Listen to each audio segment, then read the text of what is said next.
Hail, sorceress! Welcome to History in Games, a history podcast that celebrates the magical powers of video games.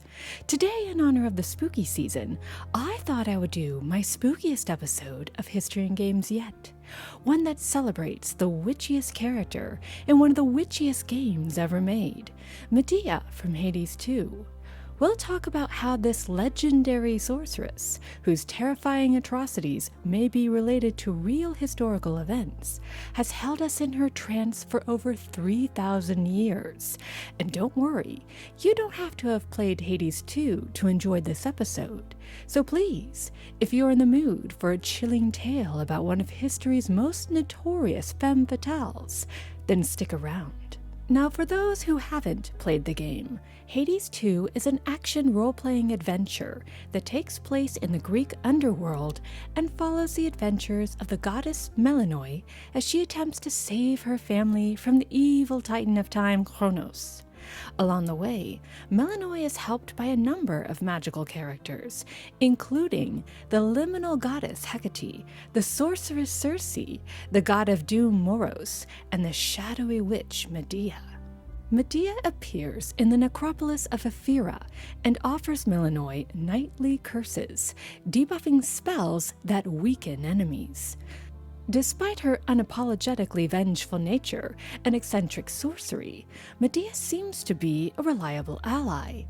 But throughout the game, the necromantic mage hints that she's not quite the friend the princess naively believes her to be. In fact, she warns Melanoi that the greatest cruelties can be cleverly disguised, and that the princess ought to safeguard her trust. These ominous words are a direct reference to her reputation as the most evil woman in all of Greek mythology. And boy, is she evil. There are over a dozen ancient sources that tell Medea's tale, and almost all of them are unflattering. But there are a few that sing her praises, and sing them very loudly. And we'll explore that a little bit later on. But let us start with a more canonical version of this terrifying tale, which comes to us from the likes of Euripides, Apollonius of Rhodes, Seneca, and Ovid. Our tale begins in the faraway land of Colchis, located on the eastern edge of the Black Sea in what is now the modern European state of Georgia. This land was rich in gold, iron, timber, and honey, and had an extremely diverse population. There in this abundant land reigned a cruel king named Aedes, scion of the sun god Helios, husband of a sea nymph, and brother to the equally cruel king Perseus, the infamous sorceress Circe, and Pasiphae, queen of Crete and the mother of the monstrous Minotaur. King Aedes had 3 children, a son named Absyrtos, and 2 daughters named Chalciope and Medea. Chalciope and Absyrtos were often portrayed as distinguished, if somewhat average mortals, but there was nothing average about Medea. As the scion of a solar god, the daughter of a sea nymph, and a priestess to the powerful chthonic goddess Hecate, whose association with the magical dead made her quite popular with spellcasters, Medea was able to evoke powerful magic and create all sorts of otherworldly concoctions. Ancient sources repeatedly describe her as quite young and beautiful, as well as intelligent and cunning. She was quite the prize to be won, and had her life taken the usual trajectory, her father would have dispassionately married her off to whichever local or foreign ruler would best advance the interests of Colchis. But that is not what happened, because one day, a mysterious band of foreigners sailed into the Black Sea on their magical ship, the Argo, with the intention of taking the Golden Fleece, a priceless family heirloom that belonged to Medea's father. Now, in the ancient Mediterranean, hospitality, in Greek theoxenia, philoxenia, or simply xenia, was an important diplomatic tool as well as a crucial cultural component. The rule in the ancient world was to treat every stranger like a god in disguise, and to offer shelter to those seeking refuge or to those needing a place to stay when traveling long distances. Thus the Argonauts, a mix of Greek demigods and heroes, expected to be treated with kindness when they arrived in Colchis. But the very sun itself had warned King Aedes to beware of treachery from within his house.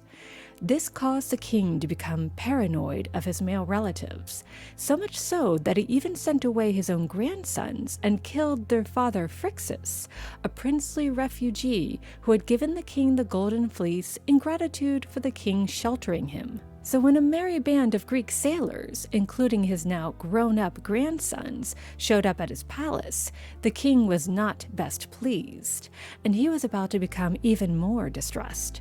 It turned out that the leader of the Argonauts, a young prince named Jason, was also a distant relative through marriage and had come to Colchis to retrieve the golden fleece, which he needed to win back his kingdom. Jason explained to Aedes that his evil uncle, King Peleus, had usurped the throne of Iolcus in Greece from Jason's father, and that the only way the usurper would give back the kingdom was if the prince could complete the harrowing task of sailing through dangerous waters and bringing back Aedes' priceless family heirloom. It was Jason's hope that his foreign host would let him have it, and in exchange, the heroic Argonauts would offer their services as mercenaries. But King Aedes was not so easily swayed. He informed Jason that he'd only consider the prince worthy of the Golden Fleece if Jason could pass a series of increasingly dangerous trials. The first trial involved yoking a pair of fire-breathing bronze bulls. Next, Jason would have to use the bronze bulls to sow dragon's teeth in a field, from which deadly warriors would spring up. If he managed to survive these earth-sprung warriors, Jason would be ready for the final test, to enter the grove of the war god Ares and retrieve the fleece from a sacred tree guarded by an eternally vigilant dragon. Needless to say, Jason was daunted by all of these seemingly impossible tasks, but luckily, he had a valuable ally, the goddess Hera.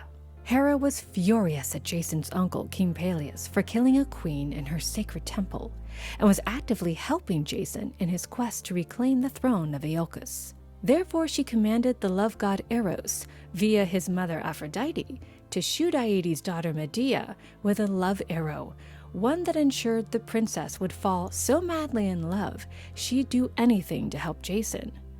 Why Medea? Because Medea was very, very clever, and if anyone could think of a way to help Jason, it was she. And sure enough, when Medea learned of Jason's plight, she sought him out and offered her services. She knew how to get him through his trials.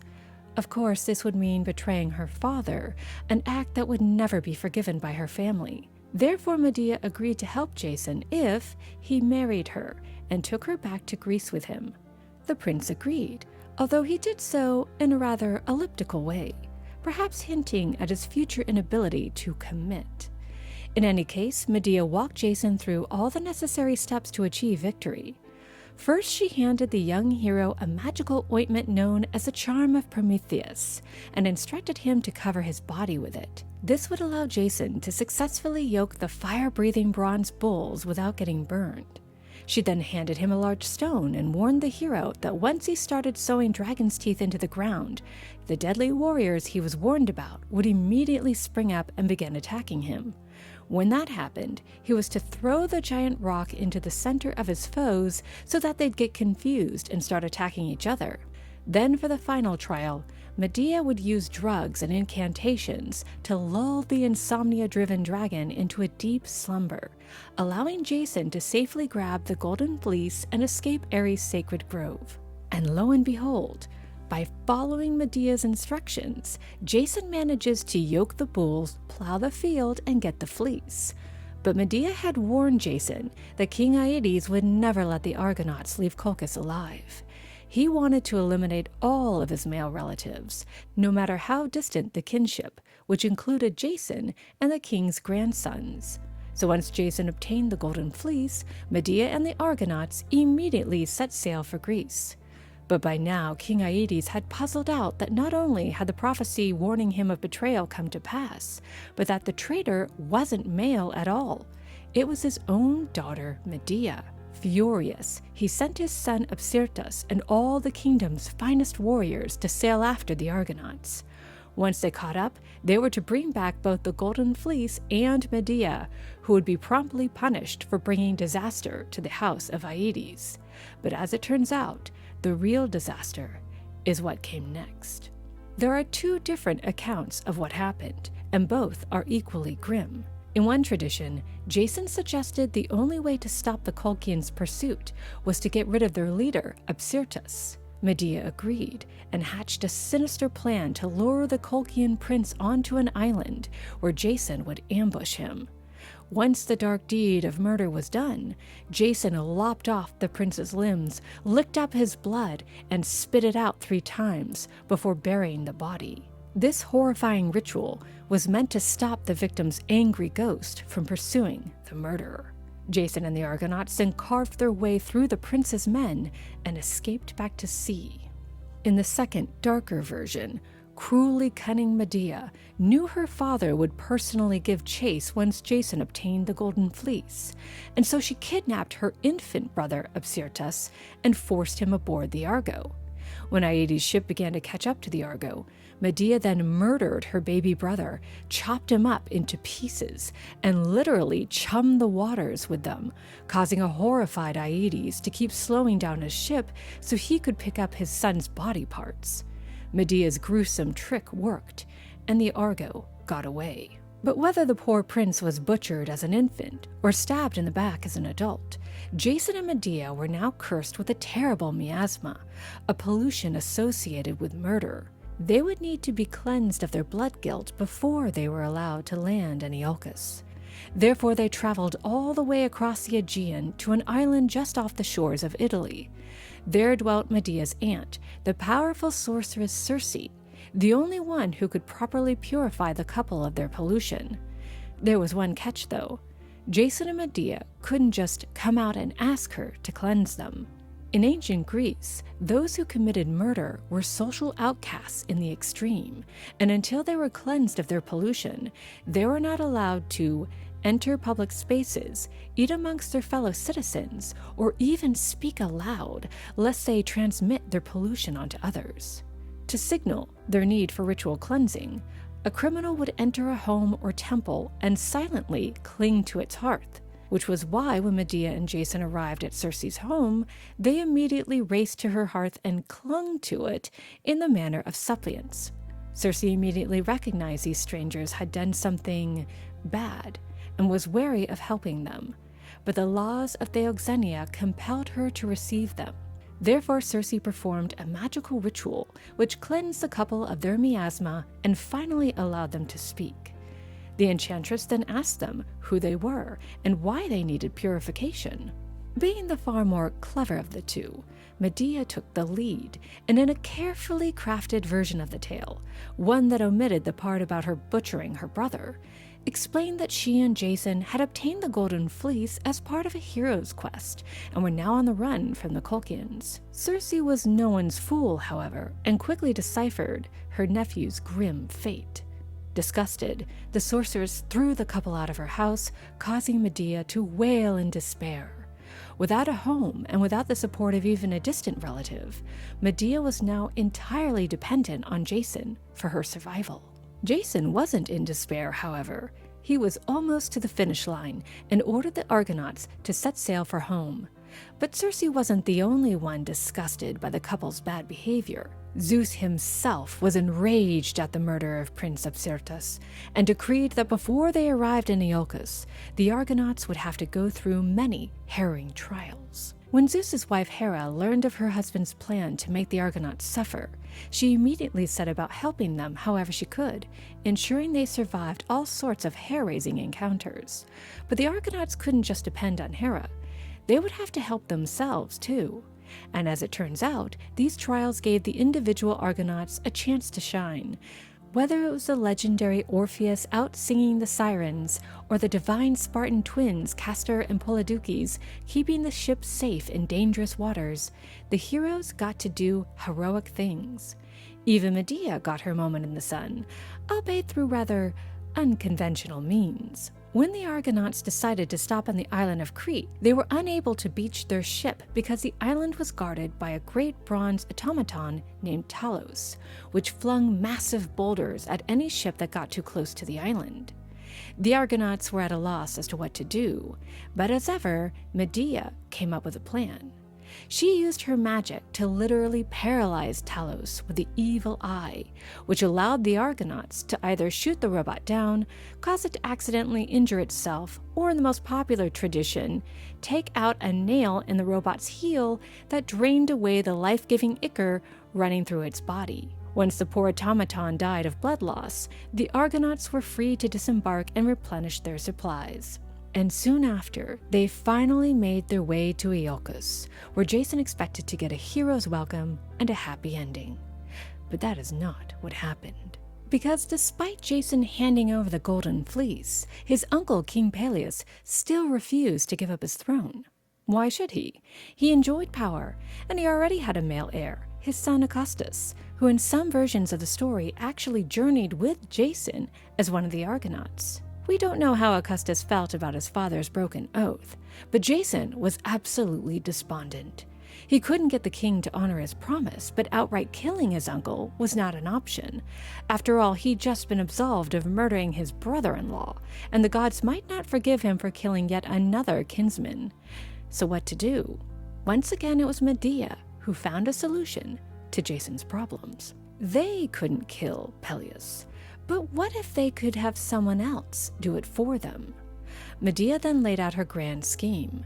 She'd introduce herself to Peleus's daughters, now her cousins-in-law, and in a seemingly desperate attempt to earn their favor, offered to restore the king's youth through a magic spell. To demonstrate her abilities, she would slaughter an old goat, cut it up into pieces, and throw them into a magical cauldron full of magical herbs. She would then chant a spell that would cause the goat to emerge from the cauldron with its life and youth fully restored. Jason was a little uneasy about this plan, but it did make sense, so he agreed to it. And sure enough, Medea's sinister scheme worked. The daughters of Peleus were indeed amazed by Medea's magic and agreed to kill their father, chop him up, and then throw him into the magic cauldron in the assumption that the right herbs and incantations would make him young again. Of course, Medea left out a few crucial steps in the process, and the daughters ended up turning King Peleus into a grisly stew. Prince Acastus was horrified by his sister's actions and banished them from the kingdom. The girls protested their brother's judgment and explained that they were just trying to help their father and had done exactly what Medea told them to do.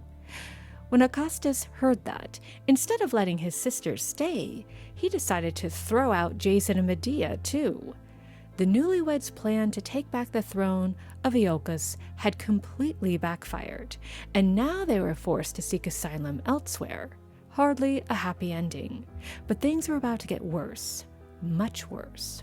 The unhappy couple decided to make their way to Medea's distant relatives in Corinth, which back then was known as Ephyra, the same name as ancient Thessaly, where Iolcus was located. There they were taken in by King Creon, who promised to shelter them from the wrath of now King Acastus. Grateful for his compassion and knowing they wouldn't be welcome anywhere else, Medea and Jason decided to put down roots in Ephyra and start a family.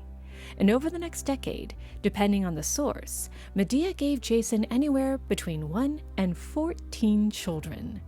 It seemed then that the two had finally found happiness. But then things went wrong. Horribly, horribly wrong.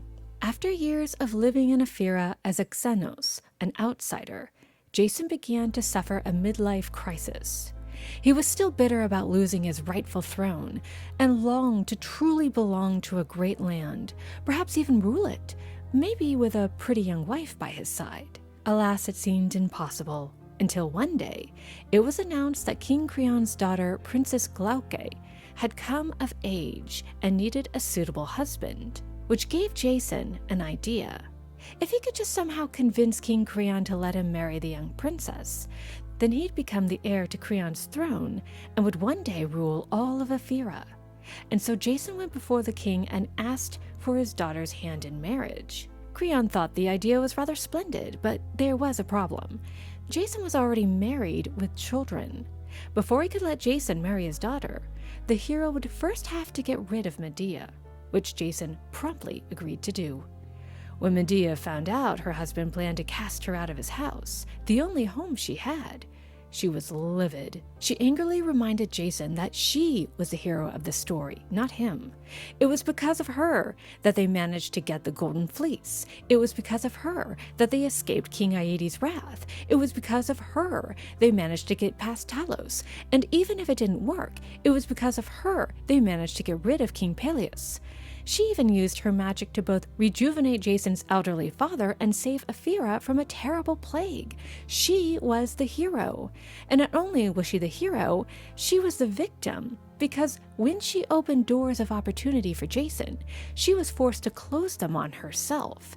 She literally sacrificed her own family for him, and if he kicked her out, she'd have nowhere to go and nobody to protect her. Without citizenship or rights, she could legally be sold off into slavery or end up dying of starvation. Their children too might suffer. They'd be considered inferior to any sons or daughters Jason had by Princess Glauce. To Medea, this was unacceptable. Scions of the all-powerful sun, after all, did not bow and scrape to mere mortals. She then warned Jason there was one more reason to reconsider his terrible proposal. If he broke his marriage oath, he'll have slighted the goddess of marriage herself, the very same goddess who had helped the prince time and time again. If he tried to divorce Medea, the Colchian princess would smite him, and the gods themselves would call it justice. Yet despite her terrible threats, Jason was determined to see through his ambitious plan, and didn't object when King Creon, fearing Medea's magical powers, decided to immediately exile the Colchian princess. It's at this point the love spell over Medea was broken, and the scorned wife decided to teach her heroic husband the most terrible lesson of all: don't ever cross a witch. Now Medea was a brilliant schemer, and well aware that what she was about to do would make her the most hated woman in all of Hera, perhaps all the world. Therefore, before she could enact the nefarious scheme starting to take shape in her mind, she first needed to secure a place of refuge. Luckily for Medea, the king of Athens, Aegeus, was staying in Hera after visiting the oracle at Delphi in the hopes of learning how to overcome his inability to produce a male heir. Knowing Aegeus wasn't familiar with her previous transgressions, Medea sought out the Athenian king, and with great skill sang him a sad tale of a woman discarded by her cruel husband. She begged him to allow her to stay in Athens as his suppliant. If the king agreed to take her in, she would use her special skills, wink wink nudge nudge, to give him an heir. Aegeus was anxious to take Medea up on her plan, but as he didn't want to risk insulting his host by whisking away another man's wife, he explained that if Medea wanted his protection, she'd have to reach Athens all on her own and formally ask him to shelter her. Medea, a skilled tactician, was willing to agree to these terms if the Athenian king swore a binding oath to the gods to protect her from her enemies, no matter what. The oath was made, and Aegeus returned home to Athens, having no idea what he had just agreed to. With her future safety secured, Medea was now free to make her move. First, she eliminated the competition by tricking Jason's new bride into wearing a beautiful robe and crown smeared with a poisonous liquid so toxic it melted the skin off of poor Glauce's bones. The poison also killed King Creon, who attempted to remove the toxic wedding gown once he heard his daughter's screams of agony. After they liquefied, Medea proceeded to the next stage of her vile plan. She summoned her children, usually portrayed as two young sons, and killed them right in front of a horrified Jason. But why? Why would she kill her own children? The terrifying answer is simply that Medea was smart and had coldly calculated the best way to ensure Jason suffered, not just for the rest of his life, but for all of eternity. The sorceress knew that in order for Jason to obtain immortality as a hero, he needed to be remembered and worshipped by his descendants, who would be required to pay him post-mortem honors when he died. This, of course, required children. If there were no children to honor his memory, then Jason would never join the ranks of an Achilles or an Odysseus. Of course, filicide was the most wicked act of all, and in order to avoid the wrath of the dead and the Furies who punished sinners on their behalf, Medea arranged to have a hero cult founded in her children's name, one that would focus on appeasing their angry little souls so they wouldn't suffer in the afterlife, and also so they wouldn't come after her. But what about Jason? What about his wrath? Once the wicked deed was done, he and the people of Ephyra would be hounding for her blood. But even this was calculated into Medea's sinister scheme. Standing at the ready was a dragon-drawn chariot, once given to her by her grandfather Helios. Once Medea dispatched her children, she would immediately jump onto it and fly off to Athens, leaving Jason and the people of Ephyra alone with their soul-crushing grief. And this is exactly what she did. But her story was still not finished. She had more family crimes ahead of her. Once in Athens, Medea reminded King Aegeus of her promise to give him a male heir if he sheltered her. And of course, Aegeus was all too happy to fulfill his oath. And soon after, Medea bore him a healthy baby boy named Medeas, after his mother. The king was overjoyed. He finally had an heir, and Medea finally found a home. Or so she thought. One day, a young hero from Troezen named Theseus showed up at the Athenian palace claiming to be the long-lost son of King Aegeus. And yes, this is the same Theseus who goes on to slay Medea's cousin, the Minotaur. Aegeus was skeptical of Theseus's claim, but the highly perceptive Medea recognized that the hero was telling the truth, which meant Aegeus would likely cast out Medeas in favor of his older brother, Theseus. And if Medeas had to leave, then so too did Medea. And so the Athenian queen began to scheme once more. Taking a page out of her father's book, or scroll, the sorceress proposed that Theseus prove his royal lineage by going on a dangerous quest to capture the vicious bull of Marathon, located just 26 miles up the road. If he could do this, perhaps the hero really was who he claimed to be. Theseus, who had a real knack for fighting cattle, managed to do this with ease, forcing Medea to come up with a backup plan. This time, she convinced Aegeus to simply poison Theseus by spiking his drink. But before Theseus could consume the deadly poison, King Aegeus recognized the hero's sword, shield, and sandals, which were family heirlooms he had left with his pregnant girlfriend after having a one-night stand with her. Realizing he was about to murder his own son, Aegeus knocked the poisonous drink out of Theseus's hands and accused Medea of trickery.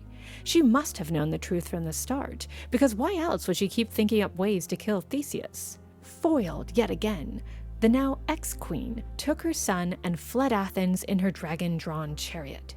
Now strangely, this is where Medea's story splits off in multiple directions. Some say she fled to the steppes of Asia, where her son later founded a great kingdom. Others say she returned home to Colchis, where she promptly murdered her uncle after finding out the latter had usurped her father's throne. Another tradition says she fled to Italy and taught magic to some locals. But the strangest tale of all was that at some point, Medea obtained immortality and ended up marrying the hero Achilles. And what's perplexing is that no matter how the story ends, Medea is never brought to justice. She never pays for her horrible, horrible crimes. What is going on here? Well, it turns out Medea's story is very, very old and has evolved over millennia. How it ended is not how it started. And we can see proof of that in the earliest Greek accounts of Medea, which we haven't yet covered here. These fragmented pieces of the past paint a rather different picture of the Colchian princess. Stay tuned for my second episode on Medea, where we'll talk about the alternative versions of Medea's tale, and how archaeological and epigraphical evidence may point to her innocence, at least for one or two of her crimes.